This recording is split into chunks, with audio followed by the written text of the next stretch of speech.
5 seconds. Sir, the mounting, galloping public expenditure mainly financed not out of real resources but out of public debts or borrowings creates an internal debt trap, and that can be only matched or met by seeing that whatever money is spent productively, and all the money that is not being spent productively is cut out. There is control on expenditure. I think this mechanism will be much more effective when put in operation and could control the deficit that the country has experienced. Now, sir, the objective and philosophy of the plan squarely put as the Nehruvian model of growth with social justice based on modernization. Our economy has progressed on these lines, and the entire industrial sector is in the midst of a new industrial revolution. This new industrial revolution, formulated by the ideas of the Prime Minister, is that there should be increased productivity and efficiency. It also reflects the modern management technique. All these are the qualitative aspect of the new industrial revolution that is ushered into the country as the second industrial revolution. First industrial revolution was ushered in by Pandit Jawaharlal Nehru when the second plan was introduced, whose main goals were public sector, building up capital goods, agricultural production, and self-reliance of the economy.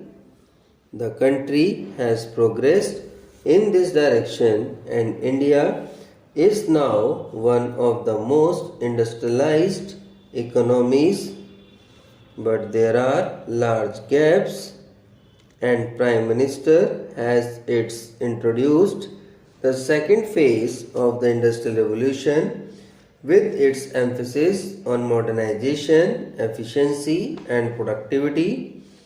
This applies not only to public sector, but it also applies to the new technologies that are being used in the agriculture sector. The breakthrough in agricultural production is concentrated only in certain regions, while there is a great resurgence in certain areas of the country. Their areas have difficulties. Only a certain class of people are benefiting because of the agricultural development. Water management, technological management, and other inputs used in agriculture are costly, and the result is that the cost of production in agriculture is as costly as the industrial production. Therefore, by introducing the new management revolution in agriculture and industry, there will be more and more emphasis on modernization, efficiency, and getting the best results out of the investment. And I only like to point out that it must be made much more broad based in the sphere of agriculture. It must be extended to other areas where it is not existing now. For example, we should put in more efforts in northeast and central areas. It must get out of the northeast regional trap and spread to the whole country.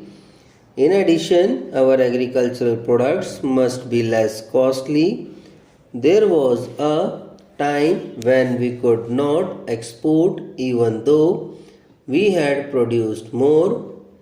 We could not export because we had to subsidize our agricultural products. Reducing the cost will improve our exports also. This is the techno-economic articulation as presented by the Prime Minister in his budget. This is the philosophy of the budget on which he focuses attention.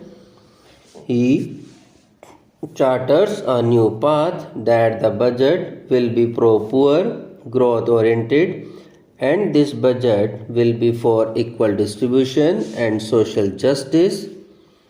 The whole package of these specific measures is oriented towards this goal.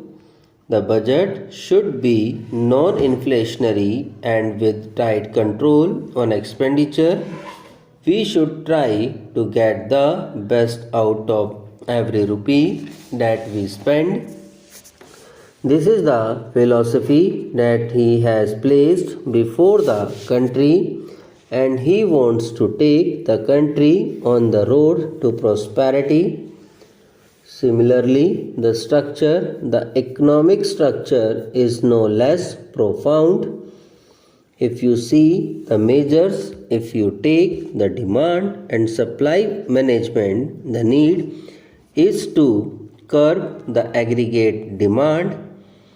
There is a massive jump in internal debt, that is from the 85 crores to rupees 85,000 crores. During the coming year, the interest charges alone come to 27% of the non-plan expenditure. Defense and other things like subsidies take it to 70% of the non-plan expenditure. It is a very challenging and daunting task how to restore the balance and put a curb on the mounting internal debt so that we may not be faced with the internal debt trap. India has successfully avoided any kind of debt trap, external debt trap. Actually, if you see the report of the World Bank or the International Monetary Fund or any other organization, India is a shining example of development compared to any other developing country.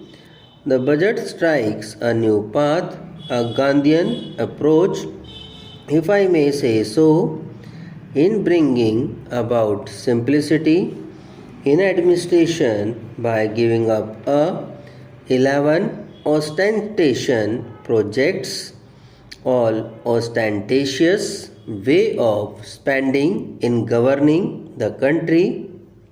This is being reintroduced in the budget, which has removed all the frills and ostentations by cutting down and postponing all the slow moving projects and replacing them with fast moving ones.